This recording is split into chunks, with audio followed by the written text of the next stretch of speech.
You will hear a woman booking a bicycle tour over the phone. First, you have some time to look at questions 1 to 4.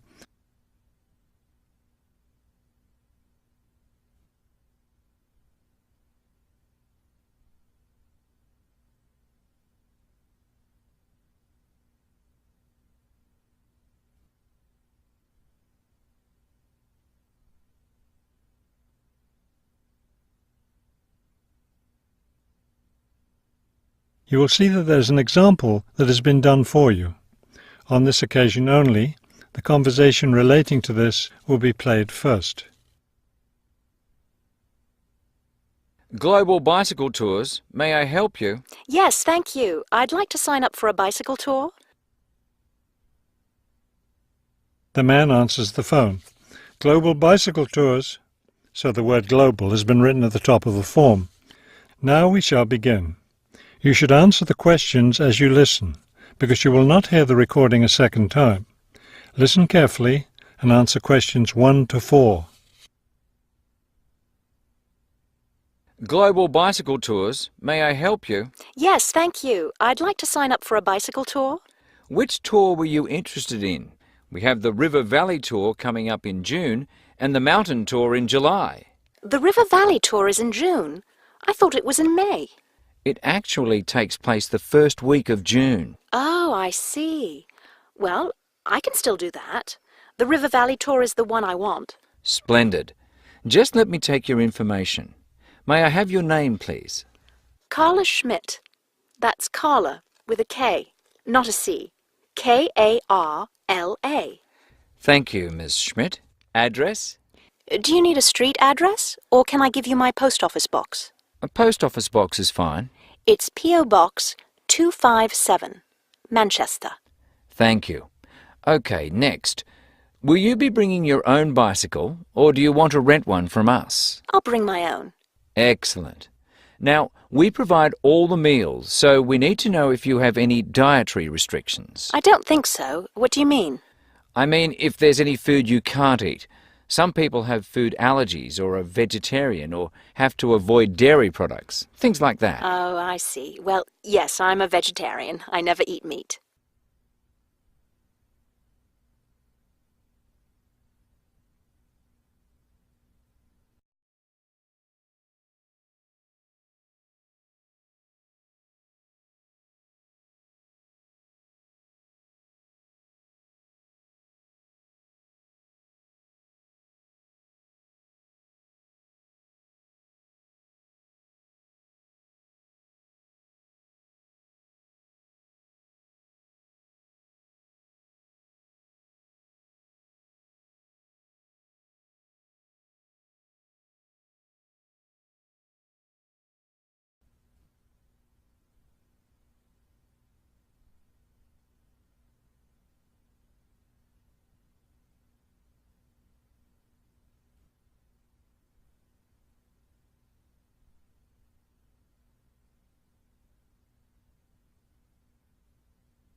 Now listen and answer questions 5 to 10. All right, I'll make a note of that. Now, the total cost of the tour is $750.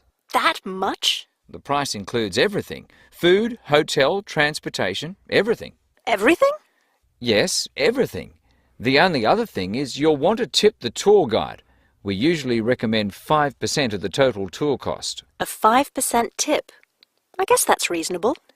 In order to reserve your space on the tour, I'll need a 30% deposit. Do you need that right away? We generally ask for the deposit at least 4 weeks before the tour begins. The River Valley tour begins, 6 weeks from now. So you'll need to pay the deposit in 2 weeks. I think I can do that. I wonder if you could tell me something. How will our luggage be transported? Do we carry it on our bicycles? No, you leave that to us. We have a van that carries your luggage from hotel to hotel each day, so you don't have to worry about it. Great. I have a luggage rack for my bike, but I guess I won't have to bring that. No, you won't. But there are a few items we recommend that you bring. We can't control the weather, so you should bring a raincoat or rain gear. Yes, that's a good idea. And I should have my own spare tyre too, shouldn't I? Actually, you don't need that, as our guide always carries some. And of course, you won't need maps either, since our guide has the route all planned. What about a water bottle? I'll need that, won't I? Yes, you should definitely have a water bottle. A camera would be a good idea too, since that tour goes through some very scenic areas. I have a guidebook of that area. I wonder if I should bring it along.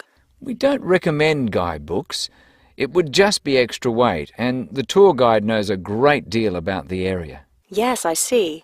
Is there anything else I need to know? I think we've covered the important points.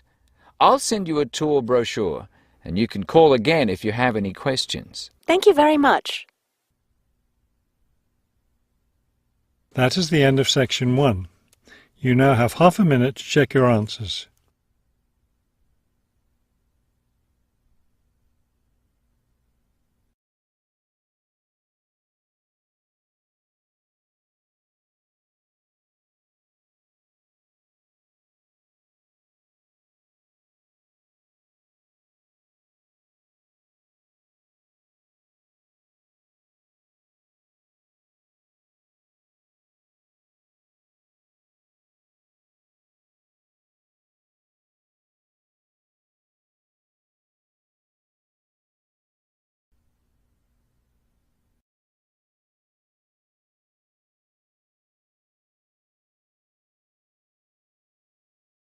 Section 2.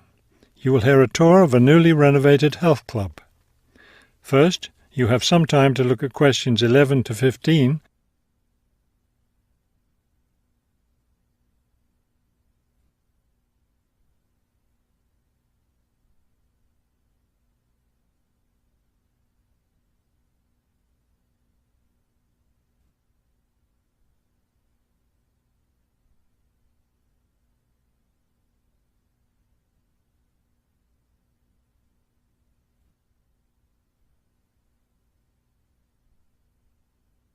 As you listen to the first part of the talk, answer questions 11 to 15. Thank you all for coming to see the new renovations to the Hartford Health Club. I know you'll be as pleased as I am to see the wonderful results of our months of hard work to improve the club and bring you the best facilities ever. We'll begin in here with the swimming pool. You'll notice the new colour of the adult pool, a lovely cool green. Now walk over here and look at the children's pool. It's the same green, but as you see, with brightly coloured sea creatures painted everywhere. Both of the pools needed painting, not only for maintenance, but I think the new colour greatly improves the atmosphere of this part of the club. Next, let's take a look at the locker rooms. Don't worry, there's no one using them just now. Doesn't it feel roomy in here? We've expanded both the men's and women's locker rooms, so now they'll be much more comfortable to use. There are bigger lockers, a good deal more room in the dressing area, and more places to store extra towels and equipment. Be careful as you walk through here. The floor's just been polished and may be a bit slippery. Let's go up to the exercise room next. Here you'll notice a new floor. Walk on it. Doesn't that feel comfortable? It's a special material, softer than the old floor, an ideal surface for jogging and exercising. They had to move all the exercise equipment out while they were working on the floor, but don't worry, it will be brought back in before the end of today. Let's step outside now and look at the tennis courts. We haven't done a great deal here except to the equipment. We replaced all the nets and the ball throwing machine. Otherwise, everything is the same as it was before. Let's walk down this hallway, and here we are at the club store in its new location. We thought here by the entrance was a better place for it than where it used to be by the swimming pool. But it still has all the same items for sale, sports equipment and clothes in the club colours.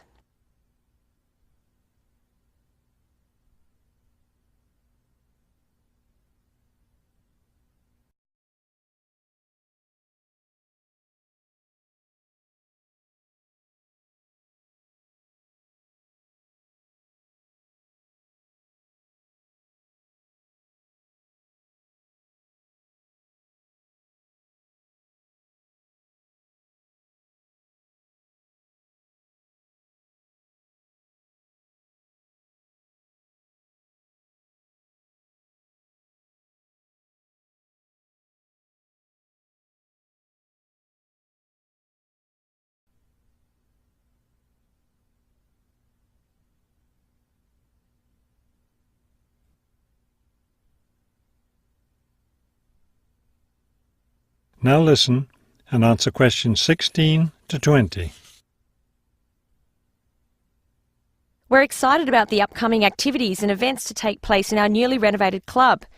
Now that the pools are ready for use again, swimming lessons will begin tomorrow for both adults and children. If you haven't signed up yet, you can stop by the office before you leave today and put your name on the list. If you're a tennis player, you'll be interested to hear about the tennis competition coming up on Wednesday. Players from different clubs all over the region will be participating. If you'd like to watch the event, tickets are available in the office. Also, I want to be sure you all know you're invited to our club party coming up next weekend.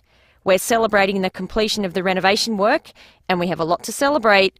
The entire renovation project was finished in just 9 months. That's 3 months less than the 12 months we'd originally planned on. We're proud of that, and proud that we came in under budget too. Because we've had such good results with this project, we're already planning the next one. We already have 2 indoor pools, and next year we plan to install an outdoor pool right next to the tennis courts. Details of these plans will be made available to all club members soon. All right, I think we've covered just about everything. Are there any questions? That is the end of section 2. You now have half a minute to check your answers.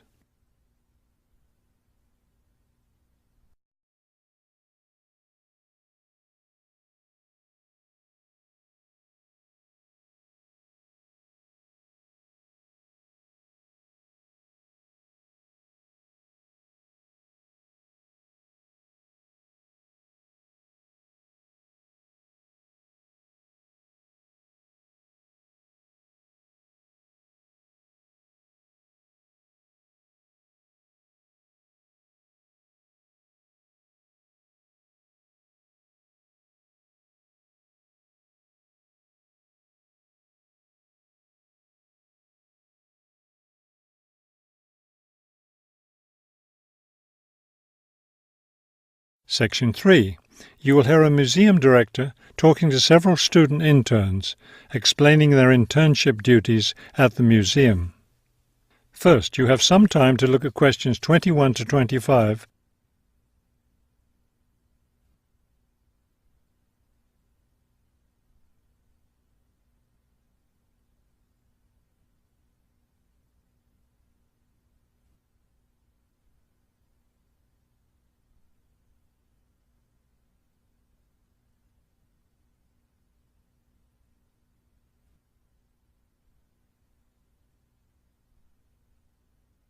As you listen to the first part of the conversation, answer questions 21 to 25. Welcome to the City Museum of Art. I'm Dr. Shirley Johnson, the director of the museum's internship program. Today, I'll be giving you an orientation to the museum and our museum administrator's internship program. Will we get a chance to tour the museum today? Yes, we'll start right now with a tour of the building. We'll skip the basement. Most of that part of the building is devoted to art conservation, which won't be part of your internship.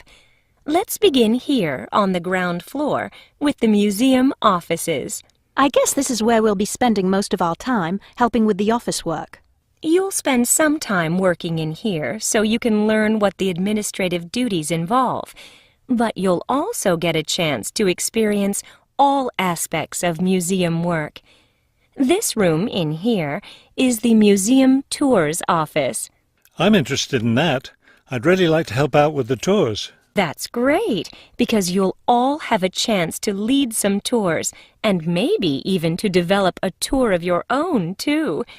Let's go up to the second floor now. This is the boardroom in here, isn't it? Will we get to go to board meetings? Only members of the board of directors attend those. Now, back here behind the galleries are the classrooms. You're all welcome to attend any class you want at no charge. But we won't be teaching any, will we? No, the staff of the education department is responsible for that. Let's move up to the third floor now and the research department. Each of you will spend some time working in here. Great. I'd like to help with the research. We're working on some very interesting research projects right now. Also, as an extension of your research work, you'll probably contribute to some of the museum's brochures. I'm looking forward to that. I like writing about art. Another thing I've been hoping to be able to do is meet some artists. You're in luck then. We've planned a reception for the first day of your internship, and you'll have the chance to meet several local artists then.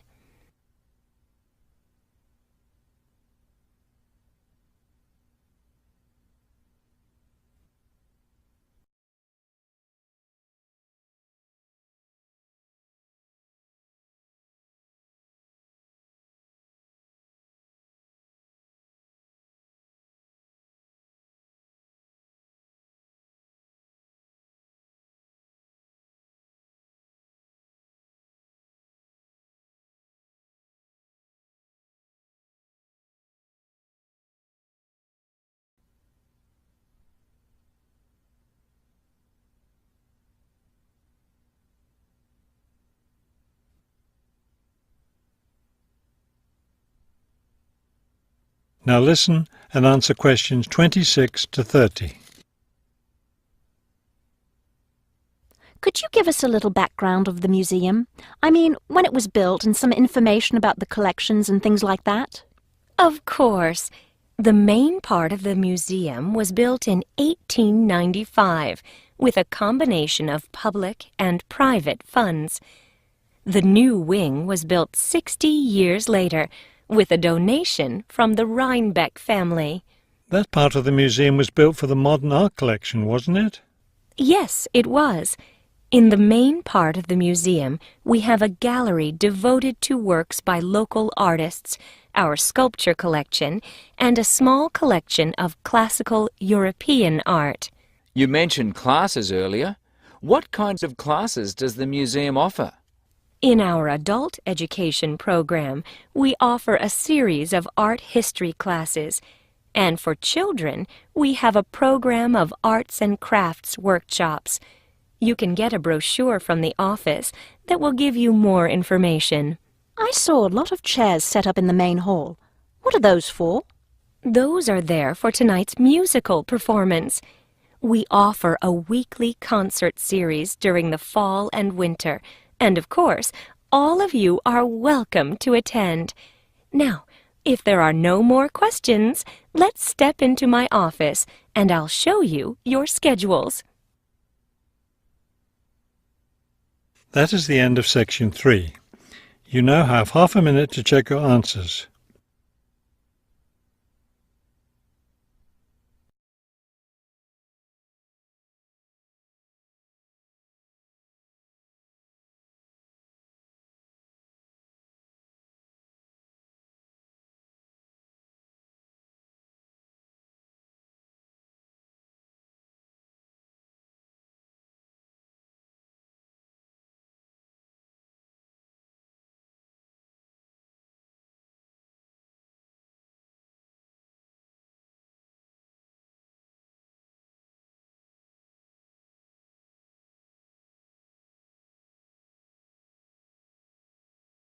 Section 4. You will hear a lecture about the history of the tomato. First, you have some time to look at questions 31 to 35.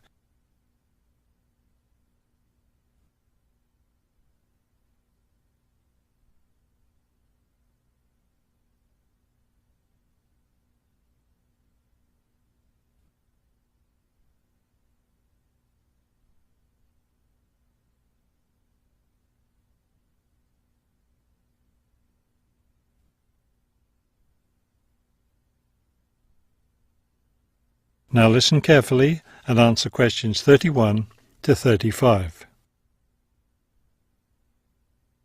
The tomato is a popular vegetable, which figures in the cuisine of many countries around the world. It is particularly prominent in Italian cooking, but it was unknown in Europe until Spanish explorers brought it back from the Americas. The tomato originated in the highlands of Peru. From there, it eventually found its way to Mexico, where it was cultivated by the Aztecs. The Aztec tomato wasn't the large red vegetable we know today. Rather, it was small and yellow. When this small round fruit arrived in Italy, it was named golden apple for its bright yellow color. You'll notice I just called it a fruit. That's because a tomato is botanically a fruit, even though most everyone calls it a vegetable. The actual word tomato comes from the Aztec name for the vegetable, meaning plump thing. The tomato arrived in Europe in the 1500s and quickly became a popular food in Spain and Italy. In the late 1600s, the Italians began publishing recipes that used tomatoes. The British, however, had a different attitude toward the vegetable. It was grown as an ornamental plant in Britain in the 1600s, but it wasn't eaten because it was thought to be poisonous. It wasn't until the 1700s that tomatoes became part of the daily diet in Britain.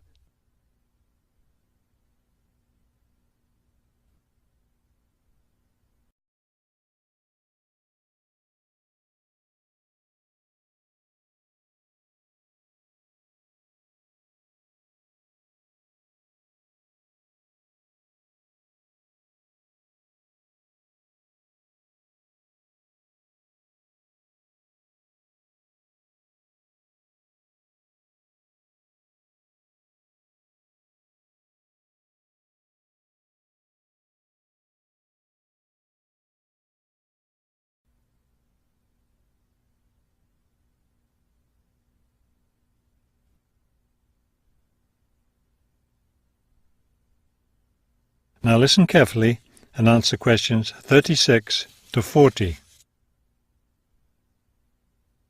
In the United States, tomatoes were also used as ornamental plants rather than as food for a long time. This attitude began to change in the 1800s. In 1806, a gardener's calendar mentioned that tomatoes could be used to improve the flavor of soups and other foods. Thomas Jefferson did much to enhance the tomato's reputation as a food. He first served tomatoes to visitors at his home in Virginia in 1809. Then in 1820, a man named Robert Gibbon Johnson decided it was time to discard once and for all the idea that tomatoes were poisonous. To prove his point, he ate 1 kilo of ripe red tomatoes in public. 2,000 people gathered to watch this feat, which took place on the steps of the courthouse in Salem, Massachusetts. Amazingly enough, Johnson survived this stunt. The popularity of the tomato as a food began growing rapidly. Soon people all around the country were eating tomatoes. By the 1830s, American newspapers and magazines were publishing thousands of tomato recipes. However, all those recipes involved using tomatoes in some cooked form. Tomato salads and sandwiches were still unknown.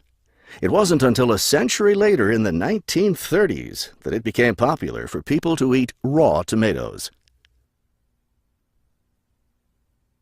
That is the end of section 4. You now have half a minute to check your answers.